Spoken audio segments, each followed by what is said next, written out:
All right, got a quick update here. Got the exhaust out. That was pretty simple. Just sprayed a liquid wrench on all the bolts and nuts and removed those. This is what came out right here. Pretty simple job, all 15 millimeters. We got the starter removed. Starter's just chilling right here on this cross member.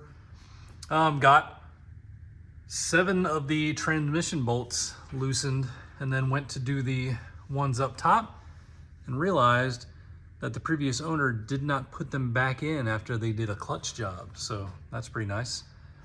Got 3 oxygen sensors removed. I guess that's all there is. I don't see a 4th one. And now we need to get to the hydraulic line for the clutch. And I think we're gonna be able to get that as we lower this cross member here. And so I'm gonna get my trans jack and support this, and we should be just about ready to get the transmission all the way out. And I already also removed the bolts holding in the shifter assembly. So we are about there. I'm pretty excited. So wish us luck.